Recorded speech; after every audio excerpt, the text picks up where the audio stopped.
우리가 시편을 대할 때는 항상 염두에 두어야 할 두어 가지가 있습니다. 하나는 이 시편을 쓴 저자가 도대체 누굴까 하는 것을 정리해야 합니다. 두 번째로는 그렇다면 그 저자가 어떤 배경하에서 이 시를 썼을까 하는 것을 먼저 살피셔야 합니다. 그래야 그 시의 진면목을 우리가 파악할 수 있습니다. 오늘 주일 아침에 우리가 시편 20편을 펼쳤죠. 그러면 이 시는 도대체 누가 기록했을까요? 그리고 이 시는 어떤 배경하에서 탄생하게 되었을까요? 표제를 보시면 다윗의 시라고 했습니다. 아하, 다윗이 쓴 시구나. 우리가 넘어갈 수가 없습니다. 왜냐하면 본문을 좀 이렇게 쭉 세밀히 살펴보노라면 고개를 갸우뚱하게 하는 부분들이 드러나고 있기 때문입니다. 여러분, 이 시편은 이렇게 시작하고 있지 않습니까? 환난 날에 여호와께서 내게 응답하시고 야곱의 하나님의 이름이 너를 높이 드시며 성소에서 너를 도와주시고 시온에서 너를 붙드시며 이렇게 이어집니다. 우리의 관심은 너라는 2인칭입니다. 너라는 말이 반복되고 있습니다. 이 시편의 저자가 다윗이라면 다윗이 지금 누군가를 향해서 기원하는 그런 문구입니다. 도대체 다윗이 지금 누구를 향하여 너라고 하는 것일까요? 이런 의문을 가지고 쭉 읽어가다 보니 5절에 이르게 됩니다. 5절에 와서 보니까 너라는 인칭이 우리라는 인칭으로 바뀌어집니다. 3인칭 복수입니다. 우리가 너의 승리로 말미암아 계가를 부르며 우리 하나님의 이름으로 우리 깃발을 세우겠다. 갑자기 호칭이 바뀌는 것을 우리가 발견합니다. 그렇다면 다윗이 혼자서 이 말을 하고 있는 것이 아니라 누군가와 함께 이 말을 하고 있는구나 이렇게 생각하면서 도대체 다윗이 지금 누구와 함께 이 얘기를 하고 있는 것일까 하는 의문을 가지지 않을 수가 없습니다. 그러다가 8절 그리고 9절에 이르렀습니다. 9절에 와서 보니 이 시는 이렇게 끝을 맺고 있습니다. 여호와여 왕을 구원하소서. 우리가 부를 때에 우리에게 응답하소서. 지금 기도의 대상이 드디어 드러납니다. 시인이 왕을 위해서 기도하고 있지 않습니까? 그렇다면 다윗이 지은 시다. 그러면 다윗 시대의 왕은 도대체 누구였을까? 사울이었다. 다윗이 지금 사울 왕을 위하여 이런 축복과 이런 기원을 하고 있는 것일까? 이런 생각을 우리가 하지 않을 수가 없습니다. 그래서 몇 가지 의문이 계속 풀리지 않고 지내갑니다. 정말 그렇다면 이 시가 다윗의 시란 말인가? 그래서 이 시를 깊이 연구했던 학자들은 시편 20편은 다윗의 시가 아니다. 다윗의 시가 아니다. 다윗의 시라고 써져 있지 않는가? 그렇지만 다윗의 시가 아니다. 이 시는 다윗의 시가 아니고 다윗을 위한 시다. 그렇게 주장을 합니다. 백성들이 다윗을 위하여 올린 기도시라는 것입니다. 이렇게 보면은 우리가 품었던 의문, 숙제가 그대로 다 풀립니다. 너라는 2인칭도 우리라는 복수도 다 해결됩니다. 9절의 이 왕도 사울 왕이 아니라 다윗 왕임을 우리가 확인할 수 있습니다. 그러니까 이 시편 20편은 다윗의 시가 아니고 다윗을 위한 시다. 이렇게 우리가 정리를 해야 될 것 같습니다. 두 번째로 그러면 이 시는 어떤 배경하에서 기록이 되었을까 하는 부분입니다. 당시 이스라엘은 사울 왕이 다스리고 있었습니다. 그런데 이웃에 있는 블레셋이 끊임없이 이 이스라엘을 괴롭히며 침범해 왔습니다. 이 블레셋의 여러분 지금 현재 이름이 무엇인지 아십니까? 팔레스타인입니다. 이 팔레스타인의 원래 이름이 블레셋입니다. 그러고 보니 그 옛날 다윗 시대부터 지금 현재에 이르기까지 이 블레셋과 그리고 이스라엘, 팔레스타인과 이스라엘은 서로 앙숙이 되어서 계속해서 서로 갈등을 이어가고 있는 것을 우리가 확인할 수 있습니다. 그 블레셋이 쳐들어온 것입니다. 그러자 사울 왕이 군사들을 이끌고 나아갑니다. 자기의 사랑하는 세 아들, 왕자들까지 이끌고 말입니다. 이스라엘의 모든 전투력을 다 총동원하여서 블레셋을 치기 위하여 나아간 것입니다. 그 전투가 치열했습니다. 그래서 성경은 이름하여 길보아삿 전투라고 말합니다. 이 유명한 길보아삿 전투가 아주 크게 벌어졌습니다. 그 전투에서 아쉽게도 사울 왕은 전사를 합니다. 사울 왕만 전사를 한 것이 아니라 사울의 아들들인 요나단을 위시하여 세 아들까지도 그 전투에서 장렬하게 전사를 하는 것입니다. 순식간에 여러분 권력의 공백이 생겨버렸습니다. 여기 제 나이 또래 되시는 분들은 아마 생생하게 기억하실 것입니다. 1979년 10월 26일 18년 동안 절대 권력을 행사했던 이 박정희 대통령이 서거를 했습니다. 그 소식이 장안에 쫙 퍼지자 온 백성들이 다 불안에 떨었습니다. 왜냐고요? 남북이 대치해 있는 그런 상황이었기 때문입니다. 북한이 이 기회를 틈타 쳐내려오면 어쩌지 하는 마음들이 온 국민들의 마음속에 가득 담겨 있었습니다. 여러분, 왕은 절대 권력을 가진 자입니다. 그런데 사울 왕이 갑자기 전사를 내버린 것입니다. 뒤를 이어야 할 왕자들조차도 다 전사를 내버린 것입니다. 백성들은 불안에 떨었습니다. 그러면서 급히 뒤를 이을 그런 왕을 세워야 했습니다. 왕자들도 다 전사를 하고 도대체 누구를 왕으로 세울까? 이렇게 두리번거리던 백성들의 그 시야에 다윗이라는 사람이 떠올랐습니다. 다윗, 그렇지, 다윗이지. 블레셋의 골리앗을 물맷돌 하나로 쓰러뜨린 자가 다윗이 아니던가? 다윗이 죽인 자는 천천히요, 사울이 죽인 자는 천천히요, 다윗이 죽인 자는 만만히로다. 그때 우리가 그런 칭송을 하지 않았던가? 그래서 이스라엘 백성들은 이 다윗을 사울의 뒤를 이어 이스라엘의 왕으로 세운 것입니다. 그런데 다윗이 왕으로 옹립되었다라는 소식이 블레셋에게까지 전파되자 블레셋이 가만히 있지를 않았습니다. 우리가 왕도 죽이고 뒤를 이을 왕자들도 다 죽이고 이제 이스라엘을 완전히 함락시키기 직전인데 또 이들이 전열을 정비하고 왕을 세웠다고? 그냥 둘 수가 없지. 블레셋이 이 소식을 듣고 다시 쳐들어온 것입니다. 사무엘라 5장 17절에 보시면 이스라엘이 다윗에게 기름을 부어 이스라엘 왕으로 삼았다 함을 블레셋 사람들이 듣고 블레셋 사람들이 다윗을 찾으러 다 올라오매 다윗이 듣고 요새로 나아가니라. 이렇게 당시의 정황을 우리에게 설명을 합니다. 여러분, 다윗이 블레셋이 쳐들어온다는 얘기를 듣고 전쟁터로 나아갔습니다. 하지만 우리가 성경을 읽을 때는 좀 주의 깊게 읽으셔야 합니다. 특별히 성경은 짝이 있다라는 것을 놓치지 마셔야 합니다. 여러분, 욥기서를 읽을 때에는 항상 창세기를 같이 읽으셔야 합니다. 왜냐하면 욥기서와 창세기는 서로 짝을 이루고 있기 때문입니다. 그러면 여러분, 시편을 읽을 때는 어디를 살펴야 할까요? 시편은 사무엘상과 사무엘하가 짝이 됩니다. 다시 말하면 시편을 읽을 때는 사무엘서를 같이 곁에 두고 읽어야 합니다.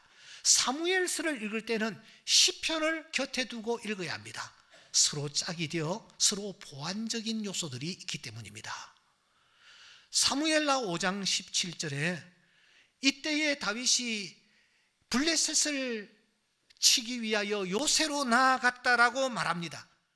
그런데 서로 보완되어지는 시편 20편을 여러분 읽으시면은 시편 20편에 이 다윗이 그때 요새로 곧바로 나아간 것이 아니라 다윗이 요새로 나아가기 전에 먼저 나아간 곳이 있었다. 먼저 찾아간 곳이 있었다. 먼저 한 것이 있었다. 라는 사실을 우리에게 밝힙니다. 다윗이 전쟁터에 나아가기 전에 원수들이 지금 쳐들어오고 있는데 그 원수들을 향하여 나아가기 전에 다윗이 도대체 어디를 향하여 나아갔다라는 것입니까? 자기를 따르는 군사들과 함께 도대체 어디를 먼저 나아갔다라는 것입니까? 오늘 20편 사랑하는 여러분 2절에 보시면 성소에서 너를 도와주시고 시온에서 너를 붙드시며 내 모든 소재를 기억하시며 내 번제 받아주시기를 원하노라 라는 말씀이 있습니다. 다윗이 전쟁터에 나가기 전에 그가 먼저 찾아간 곳이 있습니다. 그것은 하나님의 성소였습니다. 하나님의 성소를 먼저 찾았습니다. 그가 성소를 찾았던 그 성소는 시온에 위치해 있었습니다. 다윗이 이 성소를 찾아 도대체 무엇을 했습니까? 다시 3절을 보시기 바랍니다. 소제라는 말이 나오고 번제라는 말이 나옵니다. 다윗이 성소를 찾아 번제를 드리고 있습니다. 소제를 그리고 드리고 있습니다. 여러분, 번제가 무엇입니까? 하나님 앞에 지은 자신의 모든 죄를 짐승에게 전가시켜서 하나님 앞에 자기의 죄 씻음을 받기 원하는 제사가 바로 번제입니다. 소제가 무엇입니까? 하나님께서 지금까지 내 삶을 인도하시고 지켜주신 데 대하여 감사하는 감사의 제사가 바로 이 소제인 것입니다. 다윗이 지금 성소를 찾아 소제를 드리고 있습니다. 그리고 번제를 드리고 있습니다. 여러분, 그 모습을 누가 바라보고 있습니까? 자기를 따르던 부하들이 바라보고 있는 거예요. 성소의 안뜰에서 안을 바라보니 다윗 왕이 하나님 앞에 꿇어 엎드려 눈물을 흘리며 자기의 죄를 자복합니다. 이 다윗이 하나님 앞에 지금까지 걸음을 인도해 주신 은혜에 대하여 감사하고 있습니다. 그 모습이 얼마나 여러분 숙연한지 온 군사들이 그 모습을 바라보고 있는데 이스라엘 백성들이 지금 다윗이 전쟁터에 가기 전에 성소를 향하였고 성소에서 하나님 앞에 소제와 번제를 드리고 있다라는 소식을 듣고서는 누가 먼저라고 할 것 없이 하나 둘씩 성소에 모여들기 시작했습니다. 그야말로 구름대를 이룬 것입니다. 그들은 보았습니다. 적어도 그 상황 속에서 다윗은 왕이 아니었습니다. 절대 권력자가 아니었습니다. 하나님 앞에서 무력하기 그지없는 그런 한 인간에 불과했습니다. 하나님 앞에 엎드려 간절하게 소제를 올리고 있지 않습니까? 하나님 앞에 간절한 마음으로 번제를 올리고 있지 않습니까? 이 모습을 바라본 이스라엘 백성들은 너나 할 것 없이 모두 다 함께 이 다윗을 위하여 축복을 기원하는 것입니다. 하나님 앞에 엎드려 간절히 기도하는 것입니다. 그 기도가 1절부터 이어집니다. 환난 날에 여호와께서 내게 응답하시고 야곱의 하나님의 이름이 너를 높이 드시며 성소에서 너를 도와주고 시온에서 너를 붙드시며 내 모든 소재를 기억하시며 내 번제 받아주시기를 원하노라. 내 마음의 소원대로 허락하시고 내 모든 계획을 이루어 주시기를 원하노라. 저들은 정말 뜨거운 마음으로 간절한 마음으로 엎드려 하나님 앞에 소제를 드리며 번제를 드리고 있는 이 왕을 위하여 기도를 이어갑니다. 우리가 너의 승리로 말미암아 개가를 부르며 우리의 하나님의 이름으로 우리의 깃발을 세우리니 여호와께서 내보는 기도를 들어주시기를 원하노라. 그들은 이렇게 기도를 마무리합니다. 여호와여, 왕을 구원하소서. 우리가 부를 때에 우리에게 응답하소서. 온 백성들은 다윗을 바라보며 제사를 드리고 있는 다윗을 위하여 이렇게 기도하는 것입니다. 다윗이 먼저 하나님의 전을 찾았습니다. 전쟁을 앞두고 하나님의 전을 먼저 찾았습니다. 다윗이 먼저 번제를 드렸습니다. 소제를 드렸습니다. 이 번제와 소제를 드린 다윗이 드디어 출전을 합니다. 저 앞에 블레셋 군사들이 진지를 구축하고 있습니다. 오늘 5장 17절에는 요새라고 말했습니다. 요새를 구축하고 있습니다. 그때 다윗이 또 무엇을 합니까? 5장 19절 말씀에 보니 다윗이 여호와께 여쭙습니다. 하나님 앞에 기도합니다. 내가 블레셋에게로 올라가리까? 여호와께서 그 손을 내 손에 넘기시겠습니까? 이렇게 기도하니 하나님께서 즉각 응답하십니다. 올라가라. 내가 반드시 블레셋 사람을 너희 손에서 넘기리라. 이 말씀을 붙잡고 이 다윗이 나아갑니다. 하나님의 말씀대로 수행합니다. 그때 어떤 일이 일어났습니까? 물을 흩음같이 대적들을 다 하나님께서 흩어주셨습니다. 이 놀라운 사건 앞에 다윗은 감격하면서 그 전쟁터 이름을 바알브라심이라고 명명합니다. 전쟁이 끝났습니다. 그런데 블레셋이 자존심이 완전히 상해버린 것입니다. 이들이 다시 대오를 갖추어서 이스라엘을 향하여 전쟁을 걸어왔습니다. 르바임 골짜기에 적군들로 인산인해를 이루고 있었습니다. 그때 다윗이 또 어떻게 합니까? 사무엘하 5장 23절에 보시면 다윗이 또 여호와께 여쭙니다. 기도합니다.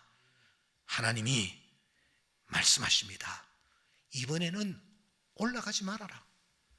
그리고 그들 뒤로 돌아서 뽕나무 숲을 맞은편에서 그들을 기습하라. 기습하되 뽕나무 꼭대기에서 걸음 걷는 소리가 들리거든, 발자국 소리가 들리거든 곧 공격하라. 그때 여호와가 너보다 앞서 나아가서 블레셋 군대를 치리라. 하나님께서 말씀하셨습니다. 여러분, 다윗이 말씀을 쫓아 다윗이 더 구체적으로 말씀하시는 하나님의 말씀을 쫓아 행하였습니다. 그때 놀라운 일이 다시 또 일어납니다. 다윗이 여호와의 명령대로 행하였더니 블레셋 사람을 칩니다. 게바에서 게셀까지 다 정복을 해버립니다. 이때부터 이스라엘 주변에 있는 나라들은 긴장을 하기 시작합니다. 두려워하기 시작합니다. 이스라엘이 계속 전쟁에서 승리를 했기 때문입니다. 감히 이스라엘을 침범할 엄두를 내지를 못합니다. 심지어 여러분 어떤 일까지 일어난지 아십니까? 사무엘하 8장 6절에 보시면 아람이라는 나라, 큰 나라입니다. 나만 장군이 있었던 그 큰 나라 사람들이 스스로 자원하여 다윗의 종이 되겠다고 찾아옵니다. 뿐만 아니라 이들은 어깨에 조공을 가득 메고 와서는 조공까지 바치며 우리가 당신의 종이 되겠습니다. 그렇게 말하는 것입니다. 사무엘하 8장 14절에 보시면 동쪽에 에돔이라는 나라가 있습니다. 이 에돔에 있는 사람들이 다 다윗에게로 나아가 우리도 종이 되겠습니다 하면서 그들이 엎드리는 놀라운 기적이 일어나지 않습니까? 사무엘하 5장 11절에 보시면 저 북쪽에 위치한 두로 왕이 다윗에게 사절단을 보냅니다. 사절단을 보낼 뿐만 아니라 백향목과 목수와 석수까지 보내어서 다윗 왕을 위하여 세상의 궁궐을 이들이 자원하여 지어주고 있지 않습니까? 그야말로 전무후무한 일이 벌어지는 것입니다. 여러분, 이 이스라엘이라는 나라는 서쪽에 지중해가 있습니다. 동쪽에 그 유명한 두로가 있습니다. 동북쪽에 아람이라는 나라가 있습니다. 동쪽에는 에돔이라는 나라가 있습니다. 남쪽에는 블레셋이 있습니다. 그런데 이 이스라엘 주변에 있는 나라들이 전부 다 다윗 왕에게 나와 우리가 종이 되겠습니다. 우리가 여러분들을 지켜주는 수비대가 되겠습니다. 우리가 조공을 바치겠습니다. 우리가 다시는 침범하지 않겠습니다. 세상에 이런 놀라운 일이 다윗 시대에 일어나는 것입니다. 그래서 오늘의 이스라엘은 지금도 그 옛날 그 다윗 시대의 왕국을 그리워합니다. 그리고 다윗 시대의 왕국을 세우겠다라는 비전으로 그들이 사용하고 있는 이스라엘 태국기 안에 다윗의 비율을 새겨놓고 있는 것입니다. 다윗이 이렇게 다윗이 된 비결이 어디 있을까요? 한간 목동에 불과했던 다윗이 말입니다. 저는 다윗의 생애를 추적하면서 간단히 5개의 이유가 있다라는 것을 발견했습니다. 여러분들도 이 말씀을 깊이 여러분의 삶 속에 적용하시길 바랍니다. 다윗이 된 비결, 그 가운데 제일 첫째는 이것입니다. 그는 하나님의 주권을 인정했다라는 것입니다. 왕이 되었지만 하나님이 계신다, 하나님이 모든 것을 주관하신다 하는 하나님의 주권을 인정하는 삶을 살았습니다. 사무엘하 5장 12절에 보시면 다윗이 여호와께서 자기를 세우사 이스라엘 왕으로 삼으신 것과 그의 백성 이스라엘을 위하여 그 나라를 높이신 것을 알았더라. 뭐요? 알았더라. 한번 따라해 봅시다. 알았더라. 인정했다라는 뜻입니다. 나를 세우신 분이 하나님이시다. 이스라엘을 이렇게 강대한 나라로 세우신 분도 하나님이시다.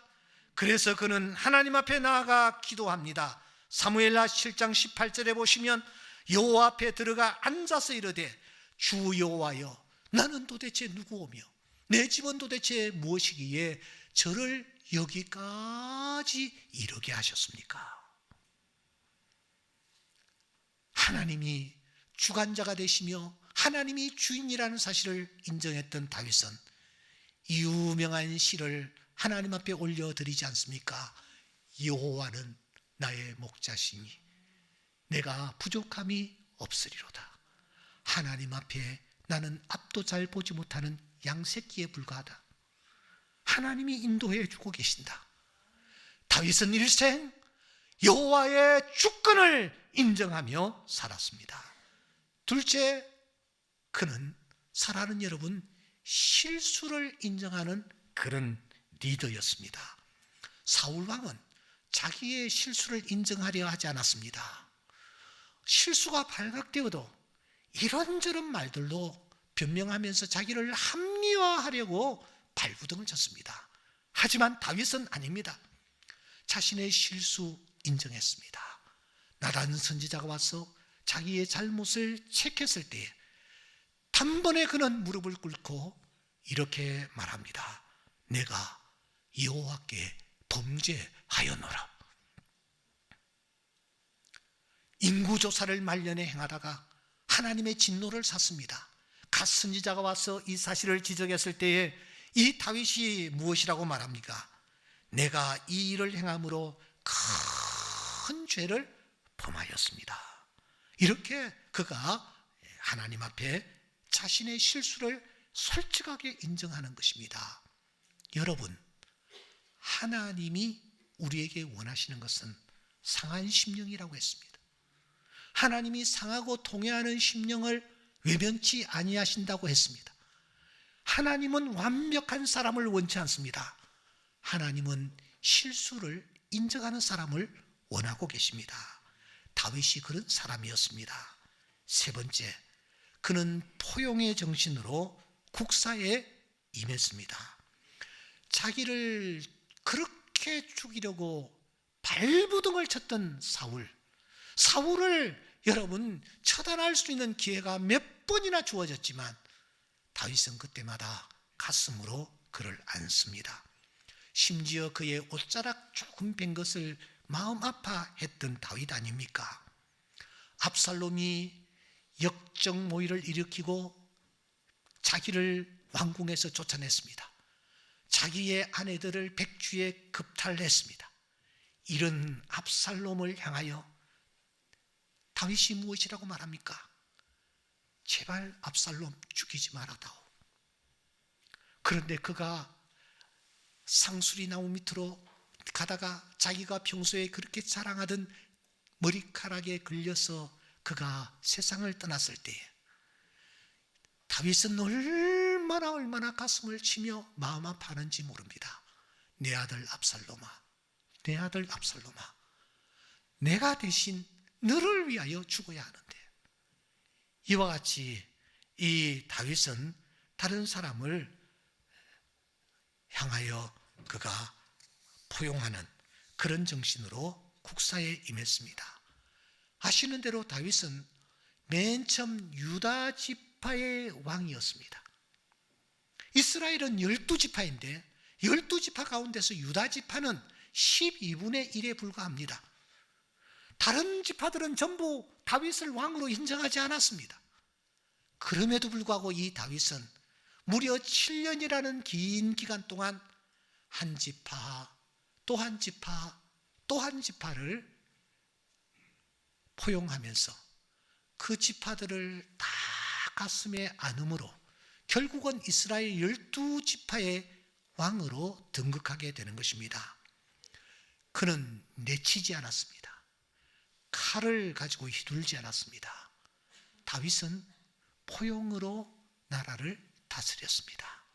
넷째, 그는 널리 인재를 구해서 적재적소에 앉혔습니다. 사울 곁에는 사람이 없었습니다. 함께 걱정해주고 기도해주는 사람이 없었습니다. 그래서 사울은 단식하지 않습니까? 사무엘상 22장 8절에 보면은 내게 고발하는 자가 하나도 없고 나를 위하여 슬퍼하는 자도 없고 그리고 내게 알리는 자도 한 사람도 없다. 이게 사울왕의 단식이었습니다. 사람이 없었습니다. 하지만 다윗은 아닙니다. 그의 곁에는 많은 사람들이 찾아왔습니다. 사무엘상 22장 1절에 보면은 그가 도망칠 때에도 사람들이 막 찾아왔습니다. 특별히 2절에 보시면 환난 당한 모든 자와 빚진 모든 자와 마음이 원통한 자가 다 다윗에게로 몰려들었다라고 말합니다. 여러분, 이 사람들은 어떤 사람들입니까? 상처받은 사람, 외로운 사람, 소외된 사람, 또 가난한 사람. 이 사람들이 전부 이 다윗에게 찾아와 다윗과 힘을 합쳤습니다. 그때 다윗은 이들을 적재적소에 잘 배치를 했고 그래서 다윗 왕국이 이렇게 번성한 왕국으로 바뀌는 것입니다. 이렇게 이 다윗이 행동을 하니 가장 중요한 것, 다윗을 위하여 기도해 주는 사람이 많이 생겨났습니다. 다윗을 생각하면은 기도를 해주고 싶은 거예요. 시편 20편이 우리에게 도전하는 것이 이것입니다. 다윗은 기도해주고 싶은 사람이었습니다. 다윗을 누군가가 떠올리면은 자신도 모르게 다윗을 위하여, 왕을 위하여 기도하는 것입니다. 왕을 위한 기도가 터져 나오는 것입니다. 여러분이 시편 20편 전체 흐름이 무엇입니까? 다윗을 위하여 간절히 기도하는 백성들의 기도의 모습이 그려지고 있지 않습니까? 다윗이 하나님 앞에 엎드려 소제를 드리고 번제를 드리고 있을 때에 온 백성들은 한 마음으로 다윗을 위하여 지금 기도하는 것입니다. 20편으로 끝납니까? 여러분 잠시 눈을 돌려서 21편을 주목하시기 바랍니다. 21편 다윗의 시라고 기록되어 있습니다. 21편도 다윗의 시가 아닙니다. 21편도 역시 다윗을 위한 시입니다. 백성들이 이제는 다윗을 왕으로 받아들이면서 왕을 무려 7번이나 왕이라는 단어를 사용하면서 다윗을 위하여, 왕을 위하여 간절히 기도하는 그런 모습을 우리가 여기에서 발견하는 것입니다. 다윗은 정말 기도해 주고 싶은 왕이었습니다.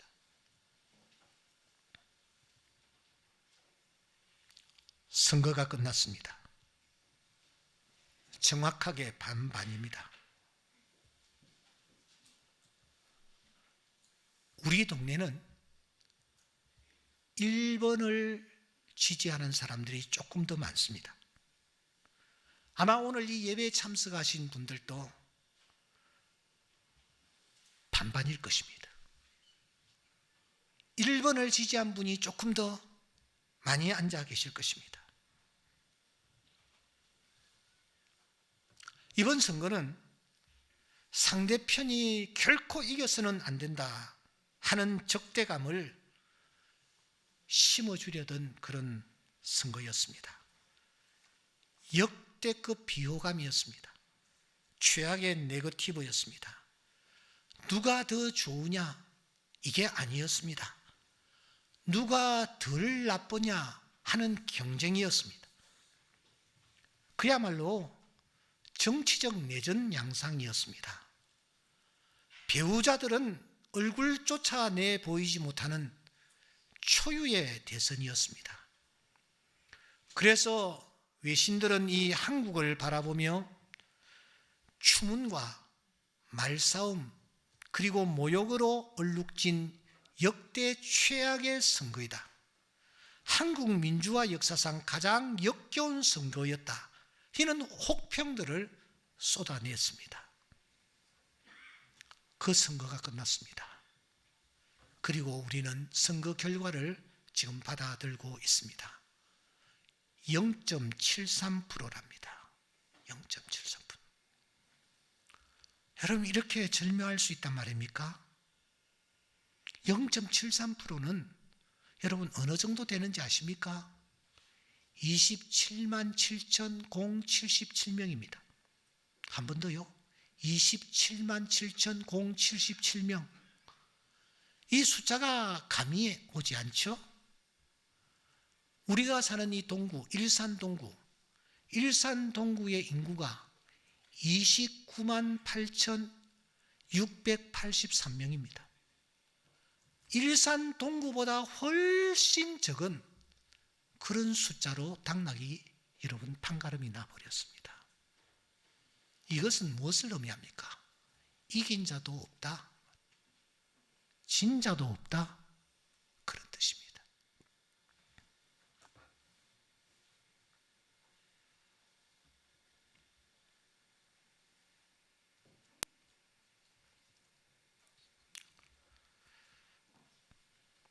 저는 이번 이 선거를 이렇게 경험하면서 어떻든 한 표를 이겨도 이긴 자가 당선자가 되는 이 구조에서 당선자에게, 그리고 소수이지만 집권 여당이 된 그 그룹에게 주는 메시지가 있다, 분명히 있다, 그렇게 생각을 했습니다. 그럼 그게 도대체 뭘까 하는 거예요.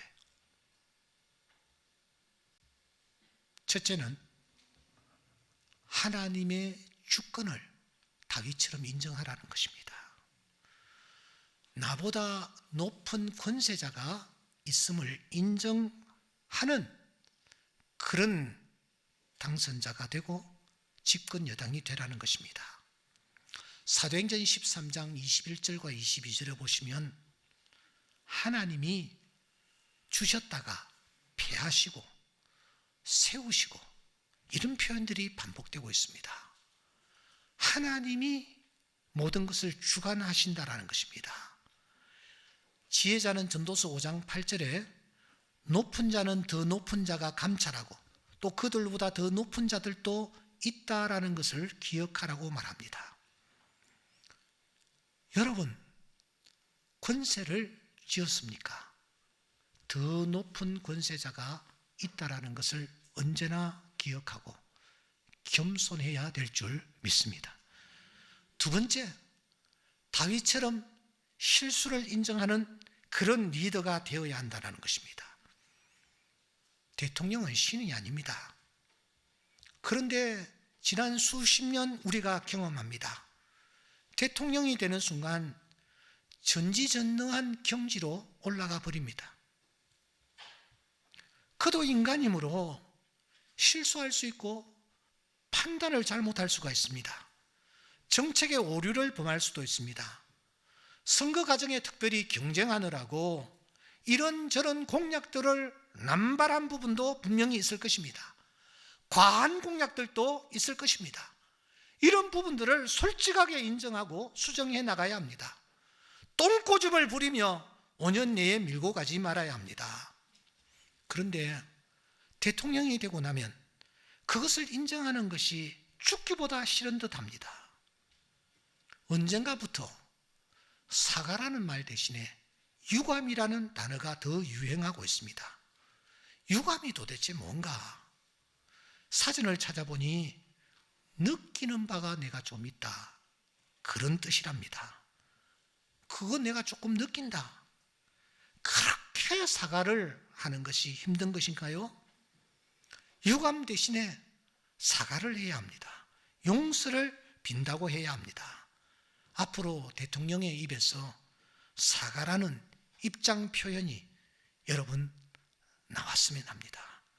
참모들 뒤에 숨지 말고 대변인의 입을 통해 변죽만 올리지 말고 솔직히 자신의 과오와 실수를 인정하는 그런 리더를 만나고 싶습니다.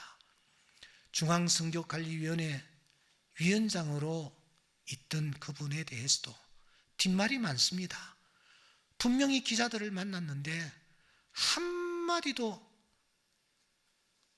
자기의 뜻을 표하지 않냐고, 나중에 분위기가 더 악화되니까 나와서 고개를 숙였습니다. 여러분, 다윗은 자신의 실수를 인정하는 리더였습니다. 세 번째로, 다윗처럼 포용의 정신으로 국사에 임했으면 합니다. 당선자에게 국민통합은 최우선 과제입니다. 대부분의 분들이 개표 과정을 좀 보았을 것입니다. 여러분, 화면에 우리나라 지도가 나타났고 그 지도의 한쪽 부분은 파란 색깔, 한쪽 부분은 빨간 색깔. 이 색깔은 오래전부터 여기까지 계속 진행되는 것 같아요.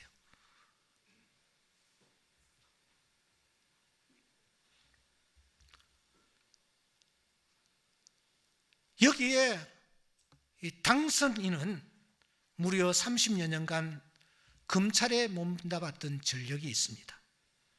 그래서 모두들 칼을 휘두르지 않을까 내심 걱정하고 있습니다.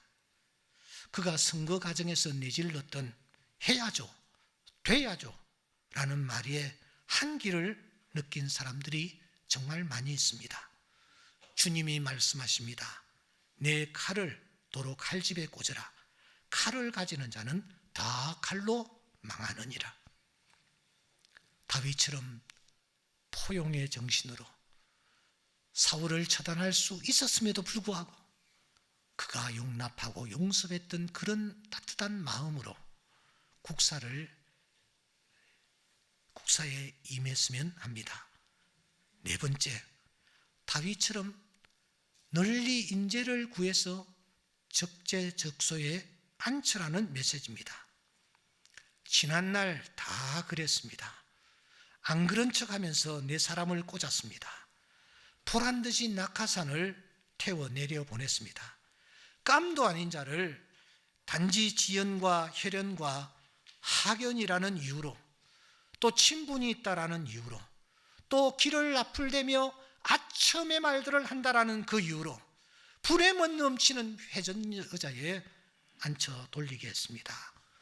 한 표 한 표를 행사했던 백성들은 안중에도 없었습니다.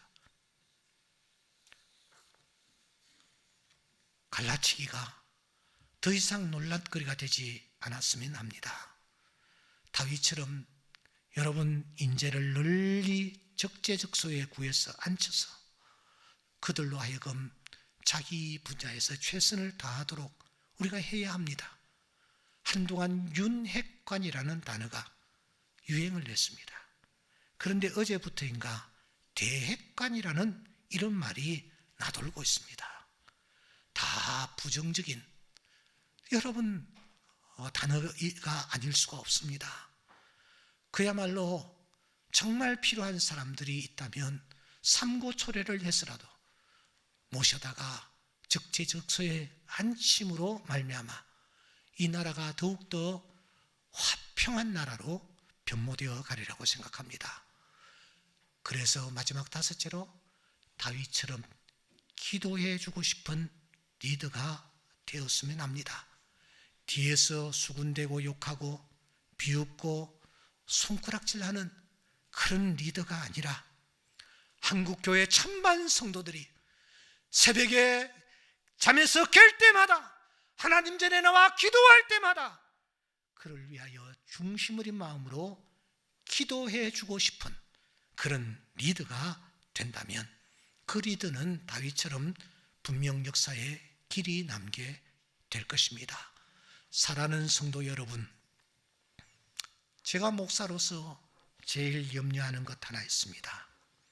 그것은 당선인이 그 주변이 무속과 신천지에 연관되어 있다라는 그런 설입니다. 가짜 소문이요, 정말 기우에 불과하길 바랍니다.